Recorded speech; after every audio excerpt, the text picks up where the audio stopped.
one of the question was, how is vampire exosomes different from other exosome serums? Remember where on the chart like exosomes live? They live in the instruction phase and the how-to phase. Why do platelet-derived exosomes have statistically the most or the highest quality of repair signal as far as the skin is concerned?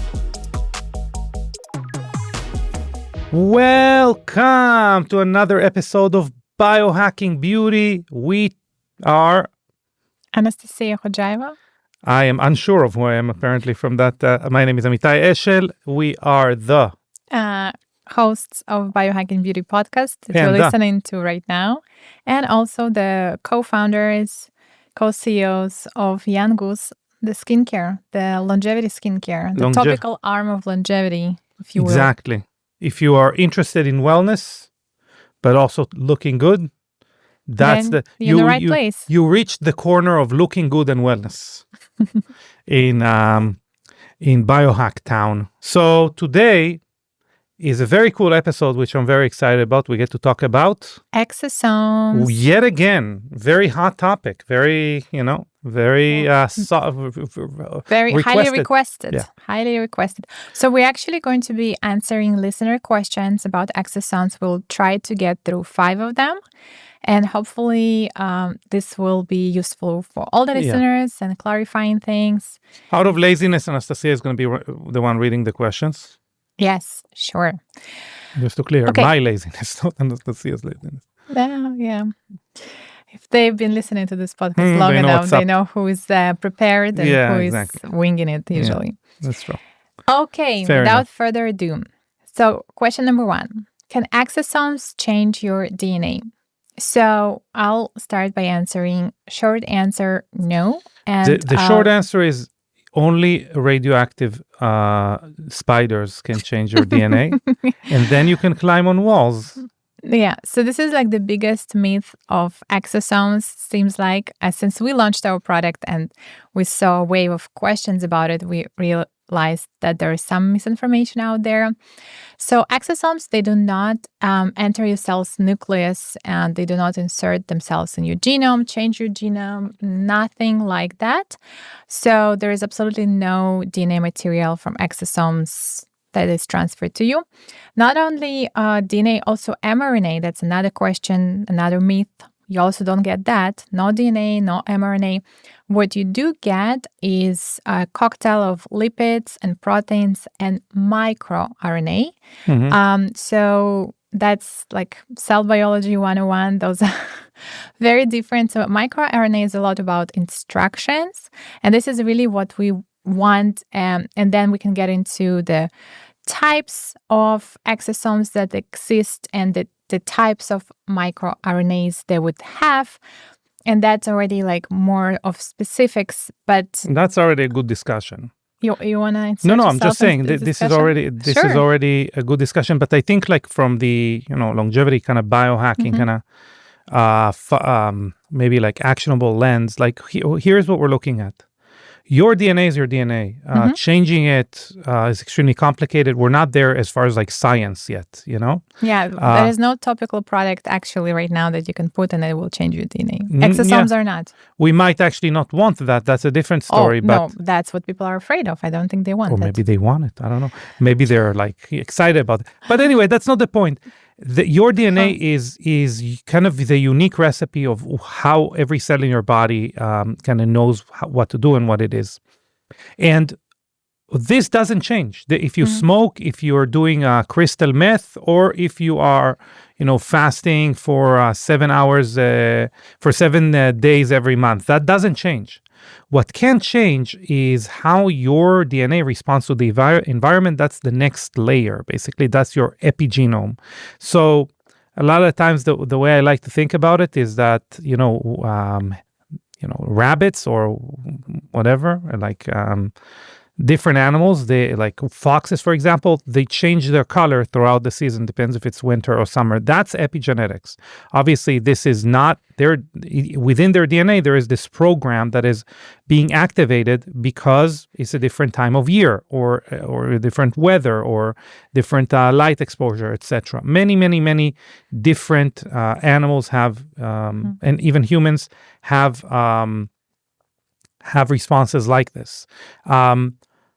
But this layer, although we do affect it, this is a significantly longer process, and it's not a process that you're going to see results from in a very short amount of time. This is more of I would call like a maintenance program that you're running, a maintenance, like a protocol that you're going to run with longevity molecules like NAD, like spermidine, like GHKCU, actually. GHKCU alters 4,000 different epigenetic markers, okay? So since this is a longer process, this is an interesting discussion, but that actually less relates to exosomes. Our opportunity with exosomes are those microRNAs. So basically, your DNA gets, the next layer is epigenetics. The next layer after that is RNA.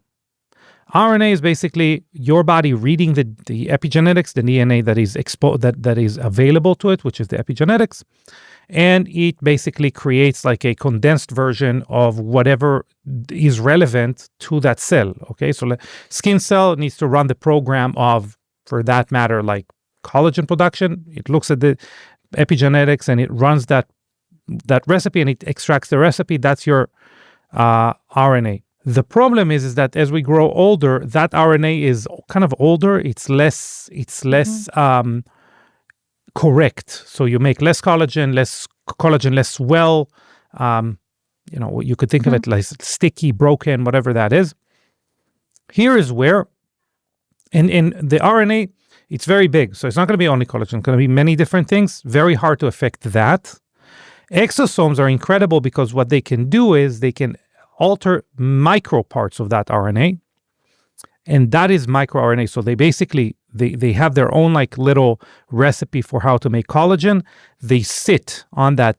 They release this cargo.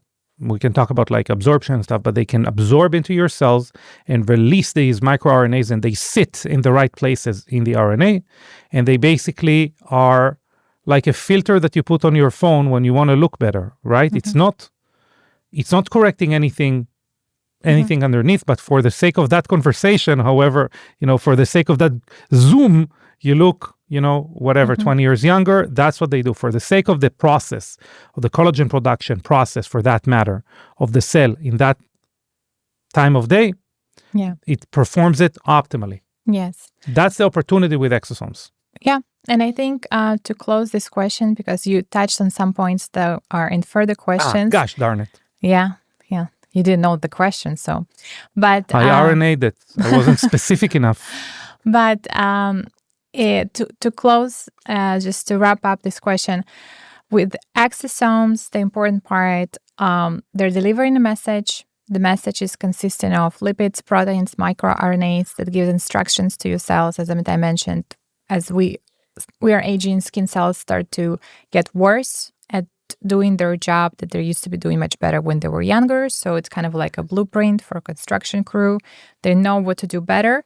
But then the important part, once this message has been delivered, exosomes don't stick around. They're deleted through the machinery of the cell. That's why it's important to be consistent also. You can't use exosomes once and it's going to give you long-term effect. You have to keep repeating the message so the skin cells know, hopefully every day, what they're supposed to be doing. But that is it. Like, again, just to bring it back to the original question, does it change your DNA? Absolutely not. You get transferred some mRNA of a random person. Totally doesn't have not. Spike protein either. A lot of people ask about spike protein. Yes, none of that. What it does, it's if the exosomes are sourced correctly from correct cells, we believe we believe the platelet-derived exosomes just have the best messaging for skin cells. Then you get the message of repair and regeneration. And once that message has been delivered, it's deleted. The messenger and the message is deleted. So that's why you have to have the input again. But that's it. That's what's happening with exosomes. Okay, moving on to the question number 2. Where do exosomes come from? Planet Exosomia. Yes.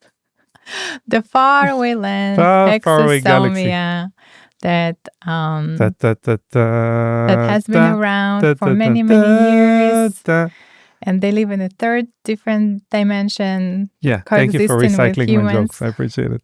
No, I'm expanding on it. Okay. You only had exosomia. That's true. Anyway, exosomes are, I think it's a really good point, trying to steer away from the fact that I pissed you off. You did. But exosomes are, just moving on. I just clarified. Quickly. I didn't recycle it. No, you didn't recycle. All hail Anastasia. Anyway, listen. It's a good segue, I think, because we just said, exosomes are so amazing. They're cargo, RNA, mRNA, microRNA, whatever. That's how we sound to you? Yeah, exactly. But it's important to understand that any cell in your body, maybe I'll let you continue, because every cell in your body, creates and uses exosomes, right? Yes, absolutely. And, not all exosomes, like exosomes are messages. And so every cell, in order to communicate to another cell, which has to happen in your body, releases exosomes. That's how they communicate. And if you think about the vast amount of processes happening in your body, only very little fraction of them correlates with skin regeneration. Like you can have so many different messages, including like cell apoptosis, cell death. That's a message, and you don't want your skin cells to do that, right? So that's why the source of the exosomes matters so much. And I think to take the direction with like, where do exosomes come from, we can address the multiple sources people are exposed to, like bone marrow, plant exosomes, platelet-derived. I don't know if you want to add more to the mix. Good point. First of all, I would say like something that we talked a little bit about the other day is like, also if you think of zombie cells or senescent cells, which are now, kind of a popular topic in longevity, the way that they infect other cells in senescence, it's also partially with exosomes. So just like bear that in mind. Now the question is like, what exosomes, where do they come from? Statistically, which ones have the best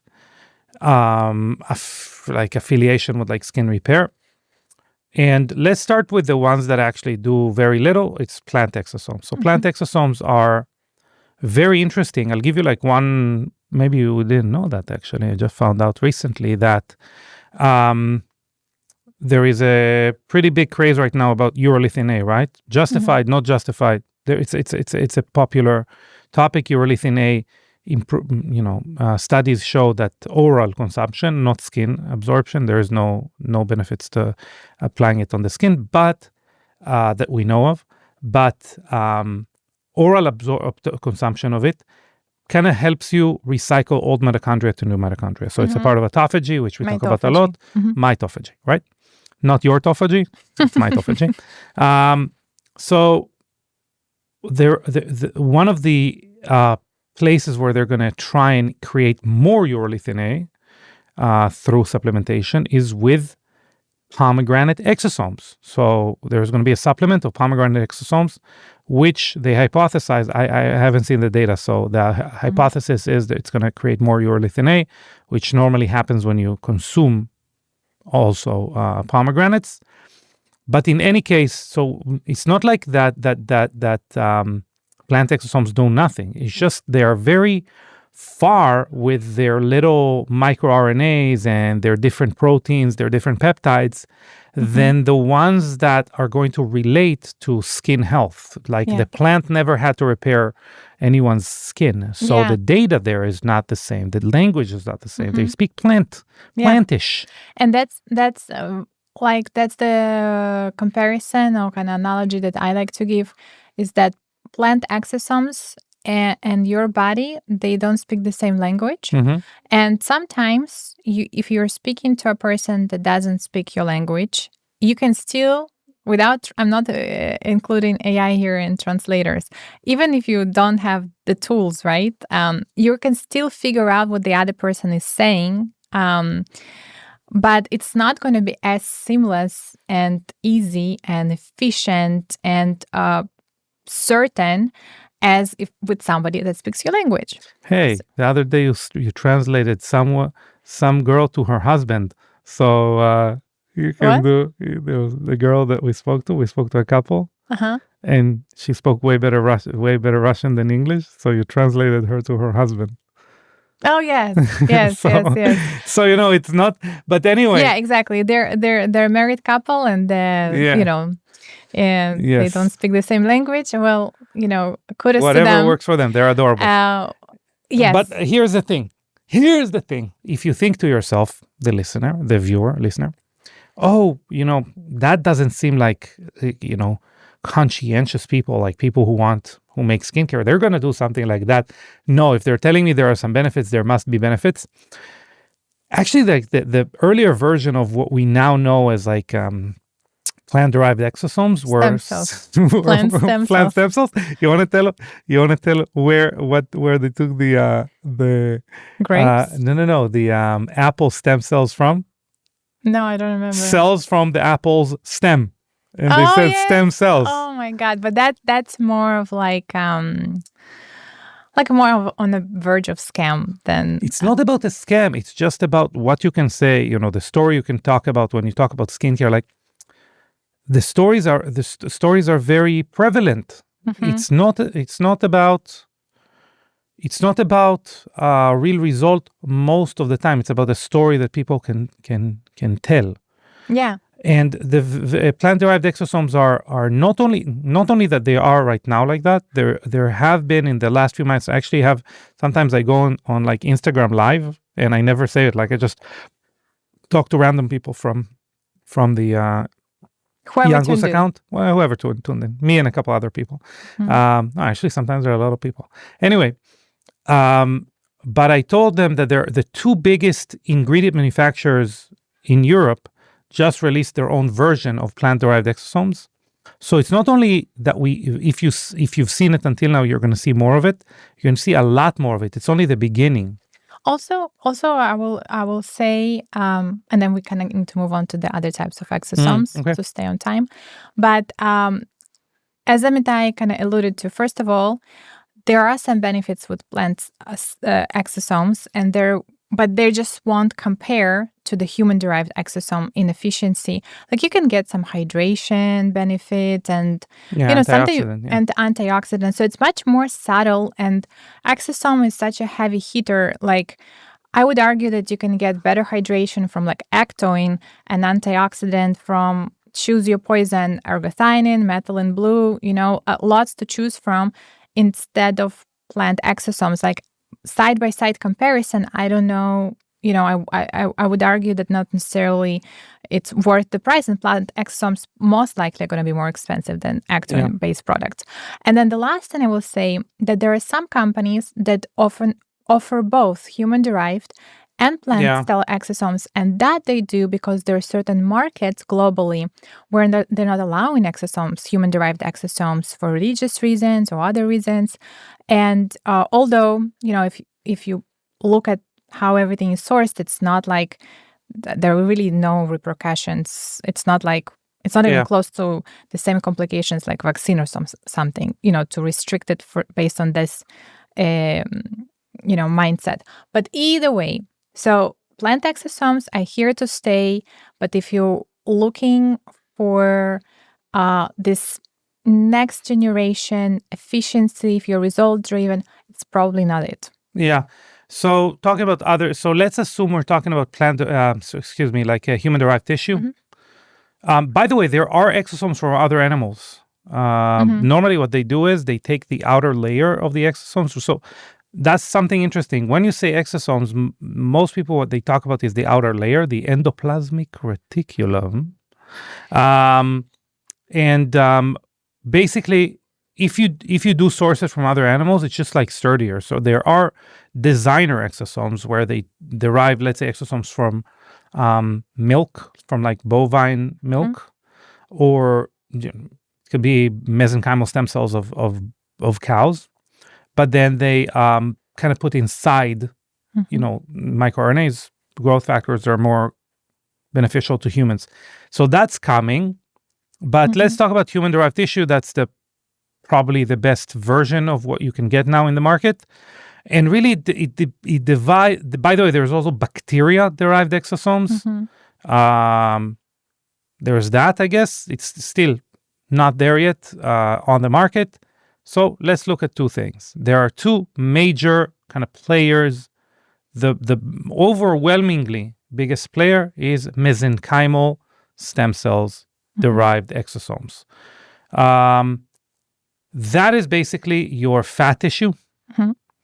And the exosomes there, because we explained at the end of the day, what you're trying to do is like get the messaging that is the most congruent with skin repair. And the messaging from mesenchymal stem cells, the exosomes there, are very, they cover a lot of a different array of cellular functions. So on average, there's going to be less communication around, collagen production, hyaluronic acid production, elastin production, lumicans, which are like the bricklayers of collagen, like different stuff like that, than you're going to have from other versions like platelet-derived exosomes. There are also, of course, umbilical. There are amniotic fluid. There are things like that. You could just chalk them to the same kind of area of mesenchymal, extremely wide range, statistically lower in the repair processes that are skin related. And maybe you can expand on it, so why do platelet-derived exosomes have statistically the most or the highest quality of repair signal as far as the skin is concerned? Yeah, well, when you think about skin issues, cuts, scars kind of come to mind, and scrapes. And you need to think about first responders to those destructions. Anything that you bleed. Anything that makes you bleed. Yes, and those will be the platelet cells. They rush to the site of injury, cut, scrape, whatever this is, and they initiate the repair processes there, right? So that's exactly why out of vast array of different sources that I mentioned, be it mesenchymal, be it bone marrow, these will just have the best translation to skin health based on research and data. And I also want to remind people that exosomes exist in a clinical setting for athletes and other things. Like exosomes do not exist just in regenerative aesthetics. They exist in regenerative medicine. So there is a lot of application when we think about mesenchymal exosomes, so other types that could be more beneficial for other things. You're raising an incredible thing, something that people need to be aware of. So the FDA actually, first of all, you're correct. I'm just going to say that. Now, the FDA doesn't approve the sale of stem cells or exosomes for injections into joints. Like it doesn't. It's illegal. Technically, it's illegal. Or you're not supposed to sell. You can inject it when you're the provider. The FDA doesn't like to kind of go between the provider and their patient. But as far as selling it, it's actually not well supported by the FDA. Quite the contrary. So what happens is that a company that sells exosomes or stem cells, they have to kind of claim that it's for cosmetic use. So what happens is that the market is flooded with exosomes that are actually designed to be more well-rounded and more addressing like different tissue injuries that are not skin-specific, but they are marketed as cosmetic exosomes or stem cells. So the layman, the person at the end of even the doctor, by the way, but like the people at the end of this funnel what are they seeing? They're seeing a lot of like, especially like mesenchymal stem cells being sold as a cosmetic ingredient, but they're actually, if it was a true market for skin health benefits, you would see an overwhelming amount of platelet-derived stem cells, and sorry, not stem cells. Yeah, stem cells too. By the way, this is called a V cell, which is a different, different. But basically, like you're going to see an overwhelming amount of people selling and using this. But because this is such a crazy market, it's really confusing to the consumer. But I think that's kind of, we covered it, right? No, yeah, I think that's good. Hopefully people now know where exosomes come from. And we're going to go to the next question. Planet Exosomia. Yes, so next question. Do exosomes contain stem cells or growth factors? No, the and short yes. answer is the short answer is no. Growth factors, yes. And stem cells, no. Well, I was going to say, like, for example, Vampire Exosomes, our exosome product Biohacking Beauty does not contain living stem cells. Like, I want to be clear about that, but it does have growth factors. So I think now we can which apply them. by the way, but it applies to the same logic we talked about a second ago. The growth factors there are more congruent with skin cell repair than ones that will come from other types of cells that are less specialized in skin cell repair. Yeah. Okay, you want to move on to the next question? You're the boss. I'm not. I'm just only here to. No, that's good. That's how we're gonna be on time. Okay, one of the question was, how is Vampire Exosomes different from other exosome serums? But I feel like we kind of covered it with different. I will say one thing, and this is, by the way, we didn't patent what I'm going to say right now, unfortunately. This is something that other companies could do as well. It's just very difficult. But remember where on the chart, like exosomes live. They live in the instruction phase and the how-to phase. They are not the executors of the process. So if we are, if you get the cue to create more collagen, which happens all the time, or repair or anything else, exosomes are going to tell your cells how to do it optimally, but your cells still are reliant on many things. For example, by the way, vitamin C or citric acid, they're reliant on mitochondrial function, and within that they're heavily reliant on NAD, on NAD levels. So the best combo one can have is high NAD levels and high amount of exosomes in circulation, especially like platelet-derived exosomes. So Vampire Exosomes is unique because it has the most amount of exosomes, no stem cells, 3 trillion per. Basically, every time you apply it on your face, you apply about 50 billion exosomes. That's number one. And they are I just want to clarify that's when we're talking about the Vampire Exosomes. You said it kind of fast, and I don't know if people caught it. Yeah. So Vampire Exosomes, 50 billion per application. And then the other thing is that you're also having within the same formula an NAD booster, something that increases the amount of NAD your cells make. It is not a precursor. It just makes your cells make more NAD. NAD precursors like NR, NMN, nicotinamide, niacinamide, all of those, they're going to destroy the exosomes. Like most product, like most ingredients, peptides, vitamin C, like 99% of ingredients, you won't be able to combine with exosomes. So you're left with, we have like this one extract that boosts the amount of NAD your cells make. That's another special thing with Vampire Exosomes. Yeah, I will just add one more thing, that we have a barrier first formula. So it's with hyaluronic acid, beta-glucan, pathanol, bifida ferment to help skin feel calm. And like exosomes, they do have a tendency to stimulate cell renewal, which if you have to protect your barrier so it doesn't get a little bit dehydrated from all that activity, you can think about other cellular renewal stimulating products like retinoids.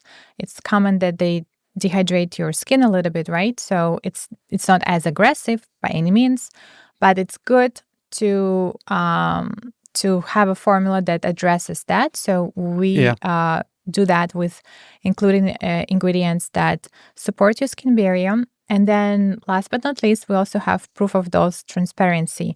So every batch is independently verified for exosome count and microRNA profile. So when you get your Vampire Exosomes, there is a QR code on the bottle and the box that when you scan, you get the certificate and you can see the exact makeup of exosomes that you are applying on your face. Yeah. And our hope is that other companies will follow suit and you'll be able to have that on the market. But for now, we're the only ones that are doing that. You said the exact makeup, and I imagine Vampire Exosomes go on TikTok and say, "Get ready with me today. My makeup is." That's right. Okay. A day in the life of a day in the life of Vampire Exosomes. I wake up in the morning. Okay. So Vampire Exosomes is as most exosome products on the market, they're more of a premium product, and we feel like it shouldn't be a blind test. You shouldn't trust blindly. There should be a measurable proof provided to you for that expense that you're making. Okay, last question. But not least. Last but not least. So a lot of people are asking, because the name of the product is Vampire Exosomes without product. Does it work just like Vampire Facial? What would you answer? First of all, Vampire Facial is a trademarked name for something you can find under, basically it's PRP facial. So it's basically a PRP, platelet-derived. Sorry, it's your blood. It's centrifuged. It's you derive from it platelets or platelet-rich plasma, PRP. And then when you microneedle, you kind of reintroduce that plasma. You kind of put it on top and glide with the microneedles on top, or you could put it afterwards. And it absorbs really well because of it. So here's the thing. We wouldn't be able to absorb the same amount, or we would be able to absorb the same amount of exosomes. However, the microneedles there create a stimulation that we cannot simulate with the exosomes. Of course, you could do microneedles on your own, and you could also have different things, again, like retinoids, or, we're getting ready, spoiler alert, to come out with a peptide that mimics retinol in a while. But so don't spill the beans. It's not a bean, it's a peptide. But anyway, so we are, but they don't know. They don't know, Anyway, now they know. Now they didn't know, now they know. Yeah, exactly. Anyway, the bottom line is that it takes longer because the simulation is not as forceful, but that's not necessarily a bad thing. So a leading university that research, they published, if you look at, we talked about it before, but a leading university researched platelet-derived exosomes, and they found that about a 30-day application of platelet-derived exosomes was equal to 1 session of PRP microneedling. And that was with a lower dose than what we use. It was about half of the dose of what we use. That's all to say that there are many, many different equivalents, and that's the idea of calling it Vampire Exosomes. Let's not, but it works different in a more longevity-oriented way. Okay, I think this is great. And I have actually a bonus question since we're on time. And this was a question to you, followed by listening to a podcast on Dave Asprey. So a listener was very intrigued that you mentioned that they're empty exosomes. So we today touched on the fact that exosomes are messengers and they contain messages, and not every message is good. But we actually didn't talk about the fact that they can be just completely empty vesicles. So they wanted you to talk about it a little bit. They could be, but I think we kind of covered it, and I'll explain why. It's not about, again, I think the assumption is that exosomes are good. And then the worst thing that can happen is exosomes with nothing in them. So no, exosomes can be empty, but most of the time they're either good or bad, or good for what and bad for what? That's the question. So exosomes is just a descriptive jargon for a messenger molecule that but it's an extracellular vesicle, if you would, EV, that contains information. That information could be corrupted and unreadable, by the way. That's an empty exosome and information that the cell cannot do anything with. That is one of the hallmarks of aging. Yeah. It's called altered cellular communication. Yeah. It doesn't only happen because of exosomes, but that's a player there. No, I think that's great. And I think also that brings back the importance of the certificate that we mentioned, because if you look at the certificate that we provide with the makeup inside of our exosomes, you can, read it just like an ingredient list when you shop groceries, or I don't know, choose other household items, and choose if it's going to be a healthy, I don't know, spray to use around your home for cleaning or something, right? So you can see exactly what proteins are there, lipids, and what microRNAs, importantly, and you can look at the name of the microRNA and see what job it does. So I think that just kind of like really I think the ones we do per batch, it doesn't actually splice like what RNA correlates to what job. It's just a more general one. There are different types of microRNAs there, but we basically say, hey, this is the important type of microRNA, and that's a percentage of it. Because, again, we don't want the product to cost $3,000, and that's what's going to happen if we did it for every batch. So we profile them when we get them, but as far as like the complete formulation, which is what you should care about, like after this is a product already, what's left there? That's very important. Another thing we didn't mention is like the product itself needs to make sure that that exosomes don't clump together, because they're outside kind of vesicle really likes to merge with other ones. So you can create you can kind of cancel each other out. You can create one big blob of exosomes, which is not good for you. So we do a lot in order to create like a material, like a gel-like material that suspends the exosome there so they don't migrate together. That happens in general with a lot of we talked about, we just came a little bit about it when we talked about with the CEO of Body Bio. That happens with liposomal particles as well. They're both fat, lipid-based membrane. So yeah, there is a lot that goes to it. Okay. Yeah. All right. So today, before we say our goodbyes, we're actually going to read a listener review. Why is that? Why should they care? Every time we read a listener review, you get a gift on us. You get a product on us sent to you. And this is how we reward for your time and you taking the moment out of your busy day, busy life, and let us know what you like, what you don't like about the podcast. And I tell you why we made that decision. At the end of the day, as you can see, we try to give information here that is applicable, beyond Young Goose products, and information that is just like the truth around longevity and skincare as a whole.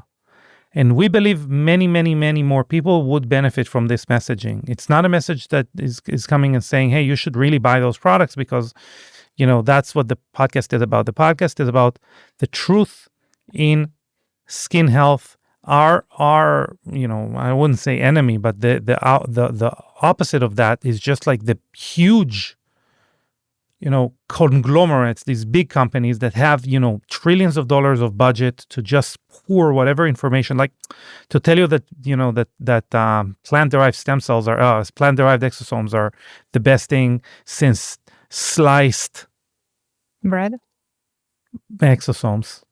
But but since sliced bread. And we appreciate when you support our message. We believe it's benefiting our community, the biohacking, the longevity, the wellness community. So we reward you because these reviews, the fact that you share with friends, the amount of people that come to us in conferences and say, I made everyone in my, circle listen to this podcast is like overwhelming, and we couldn't appreciate it more. So that's a little small way to give back. And you know what I want to do? Can I challenge you? Mm-hmm. Can I read a review off of YouTube? Because we never do that. And a lot of people are like, hey. Yeah. Yeah? Yeah. Okay. I only spent like now 5 minutes finding the perfect review, but let's do it. Well, someone missed out because of it.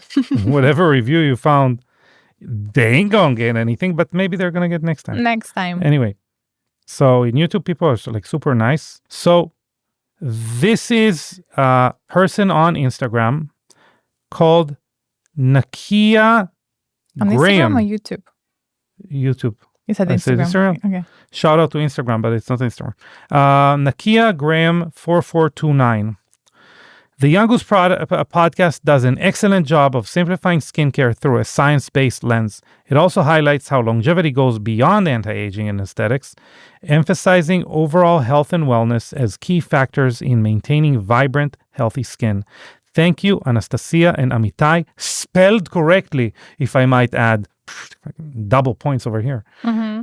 So Nakia Graham 4429, please send us your DM us on Instagram.